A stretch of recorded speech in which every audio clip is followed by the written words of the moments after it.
Persoalan pertama, peperangan. Hubungan gereja dengan peperangan. Gereja menyatakan bahwa perang itu dibenarkan apabila dilakukan untuk membela diri dan menciptakan kebaikan bersama. Dalam perkembangan selanjutnya, pemahaman yang demikian masih dipertahankan gereja Katolik sampai sekarang, meskipun dirumuskan secara lebih sistematis dan terperinci. Tanggapan gereja.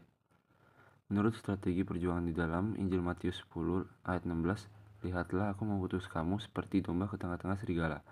Sebab itu, hendaklah kamu cerdik seperti ular dan tulus seperti merpati. Sepintas dengan tanggapan emosi dan logika, pengutusan Yesus dengan model seperti ini memberikan kesan atau syarat orang Kristen itu lemah, tidak militan, dan konyol. Sebab bagaimana domba dapat bertahan hidup di tengah-tengah serigala, pasti sang domba tidak sanggup bertahan serta menjadi mangsa empuk, tidak berdaya dan pada akhirnya mati dimakan serigala. Tetapi kita melihat pengutusan Yesus dengan apa yang tertulis dalam kitab Mazmur 23 ayat 4, sekalipun aku berjalan dengan lembah kekelamaan, aku tidak takut bahaya sebab engkau besertaku. Maka pengutusan dan perjuangan kita sungguh dijamin oleh Tuhan. Kalau kita adalah domba-dombanya, Dia tidak membiarkan kita dimangsa oleh serigala. Tuhan akan selalu menjaga dan memelihara kita.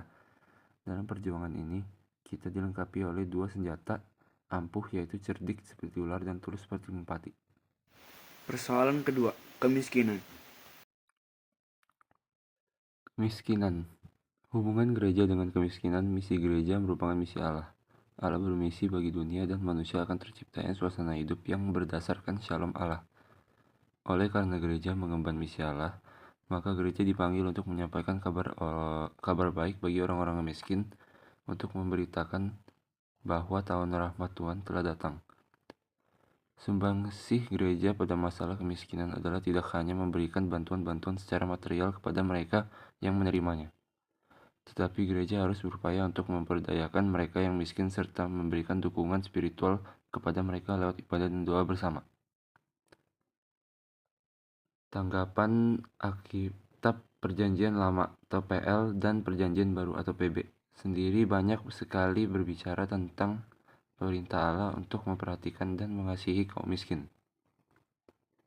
Pada Alkitab Perjanjian Baru, seperti Injil menurut Markus, Matius, dan terutama Lukas, serta kisah para rasul tentang orang miskin dan menderita. Aloysius Pieris membuat kategori-kategori secara lebih terperinci terkait kaum miskin dalam Injil. Pieris membuat kategori-kategori itu karena menurutnya salah satu keprihatinan yang perlu mendapat perhatian serius di gereja adalah kemiskinan yang mencolok. Iman kita muncul dari pengalaman sehari-hari dengan Allah dan dengan sesama kita. Itu sebabnya pemilihan untuk berpaling kepada yang miskin dan yang tersisih adalah hasil pembacaan ulang amanat Alkitab dalam menjawab serbuan dari orang-orang miskin dan tersisih ke dalam jantung gereja.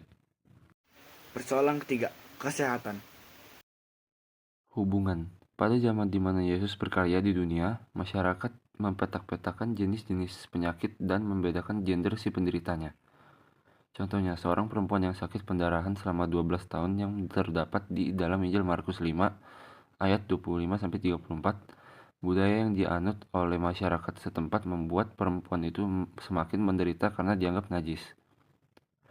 Tetapi Yesus datang bukan hanya menyembuhkan, tetapi membawa perubahan dan pola pikir yang baru, bahwa penyakit adalah suatu hal yang lumrah terjadi dan dapat diderita oleh siapapun tanpa mengenal status sosial.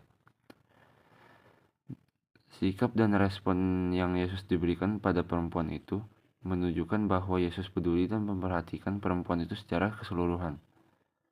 Tanggapan.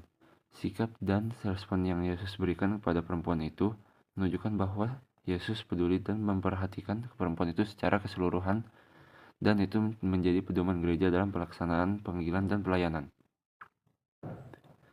Mengenai bagaimana gereja harus menyikapi sakit penyakit dan mendampingi proses penyembuhan para jemaat.